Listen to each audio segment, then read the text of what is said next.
In a statement that is shocking to probably no one, the police in New York have announced that the majority of the arrests at Columbia last night were not students. They were outside groups. Many of these people are paid agitators. And we'll break this down. Charlie Kirk has a great twin, and he has a video of what the police said. But I'll just give you the gist of it right here as we start this segment. During Occupy Wall Street, there was a narrative that these were Soros-paid protesters and agitators. And what ends up happening is the people who are down there, who mostly are not paid, all had this joke of, where's my Soros check? I wish I was getting paid to be here. The reality is there were people paid to be there, just a few of them, helping to organize, and they come from nonprofits that receive money through various organizations with ties to the Open Society Foundation. Basically, George Soros' foundation provided money to a bunch of different nonprofits. Some of these nonprofits have employees that are sent down specifically to help the protests. There are actually individuals who are paid to teach young people how to organize, resist, and push back. There's one organization called the National Lawyers Guild. They're left-wing progressive activists who masquerade as impartial observers. And I really thought they were. I didn't realize this. Back during Occupy Wall Street, you see the people with the green neon hats, and they'd say, we're just lawyers who observe to make sure, we can provide testimony in the event that, the police do something. And so I was like, oh, okay, I get it. And then one day I was in Boston, and there was a right-wing group and a left-wing group. And the left-wing group had a bunch of clubs and bats and crowbars and things like that. I was physically threatened by one of the far leftists. On the right, they had shields, and the groups weren't engaging. On the left, there were a bunch of National Lawyers Guild people.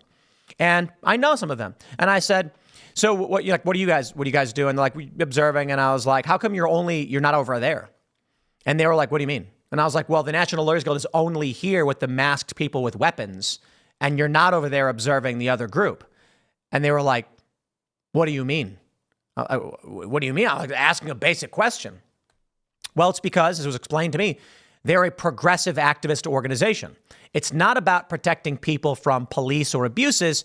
It's about protecting their ideology. Surprise, surprise.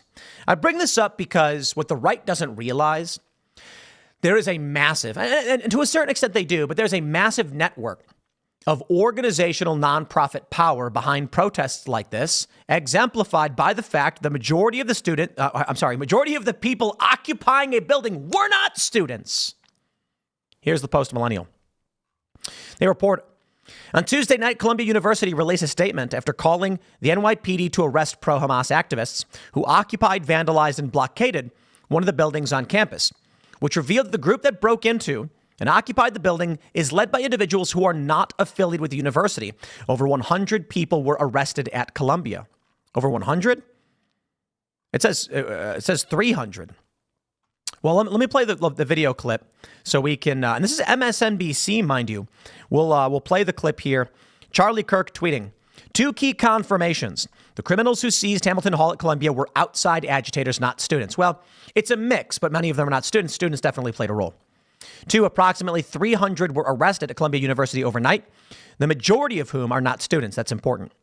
People do not yet realize just how much money and resources the left-wing activist networks have. They're behind BLM, Antifa, pro-Hamas encampments. Here's the clip from MSNBC. I want to read a statement that we just got from Columbia. A little after 9 p.m. this evening, the NYPD arrived on campus at the university's request. This decision was made to restore safety and order to our community. We regret that protesters have chosen to escalate the situation through their actions. After the university learned overnight that Hamilton Hall had been occupied, vandalized, and blockaded, we were left with no choice. Columbia public safety personnel were forced out of the building, and a member of our facilities team was threatened. We will not risk the safety of our community or the potential for further escalation.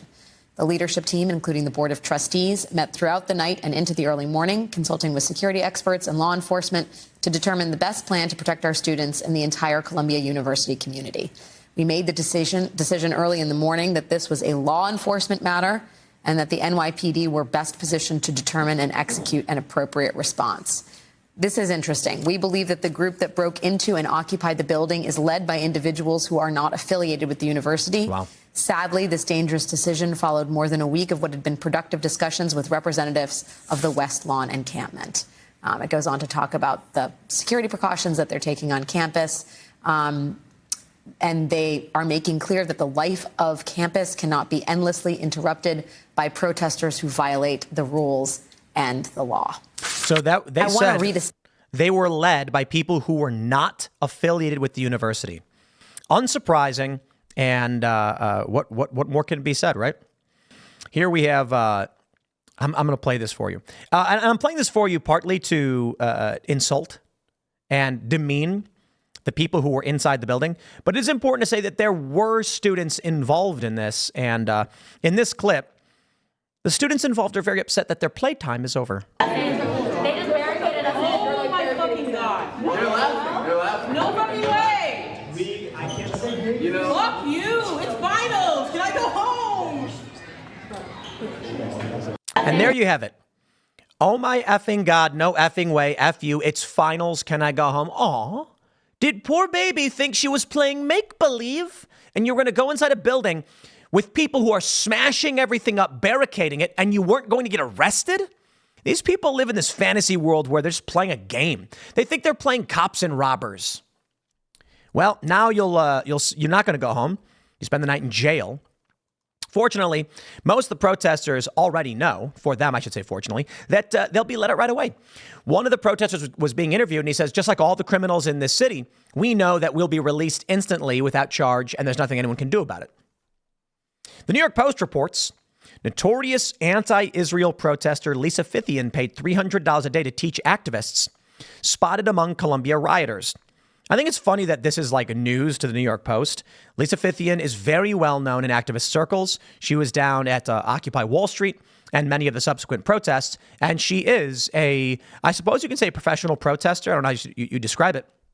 The New York Post claims that Mother Jones had reported in the mid-2010s, she was getting $300 per day, training unions and other activist groups in the basics of demonstration and disruption. We have this image. They say Lisa Fithian was spotted in footage taken from outside Hamilton Hall this week. Now, I don't think this is the most relevant person in the world.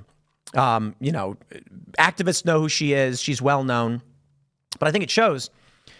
It appears that, I don't know, is she here linking arms with somebody? Or I don't know what she's doing in this image. They say she has frequently thrown her energies behind pro-Palestinian causes and even celebrated her birthday earlier this month in Istanbul, Turkey, where she was training the participants on the next flotilla to Gaza in the coming week.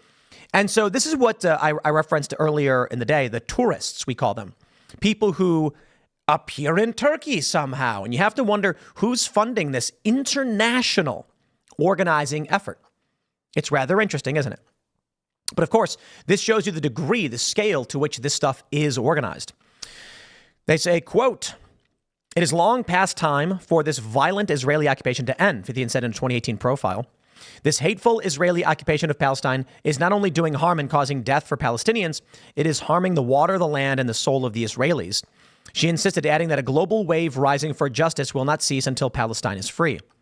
Fithian boasted about serving on the organizing committee for the 2011 Freedom Flotilla 2, an unrealized plan to break Israel's maritime blockade of the Gaza Strip that was endorsed by Hamas. She also gave nonviolence training to participants in the 2016 Women's Boat to Gaza, which publicly endorsed the goals of the BDS movement. That's the boycott, divestment, and sanctions movement. While Fithian flaunted her connections with the anti-Israel efforts, she also insisted that her activism was grounded in nonviolence and peace, values she touted while hawking her 2019 book, Shut It Down, Stories from a Fierce, Loving Resistance. When people ask me, what do? I say I create crisis, because crisis is that edge where change is possible. And this is what Destiny, the omniliberal, said to us on this show. I said that what we see among Democrats, especially during COVID, was exploiting crises to enact their political ideologies, their goals. And he responded, when else would you do it? That's the goal. These people intend to create conflict and crisis to harm people's lives so they can then push their political ideology onto everyone else. I'm not surprised to hear that the people being arrested are not affiliated with the university and outside forces are trying to seize the universities. Fine. And that's probably why their demands don't make sense. They have to have students speak out at the press conferences, but the students have no idea what they're doing. The outside agitators and organizers are the ones putting it all together. And there it is. I'll leave it there. Next segment's coming up at 6 p.m. on this channel. Thanks for hanging out, and I'll see you all then.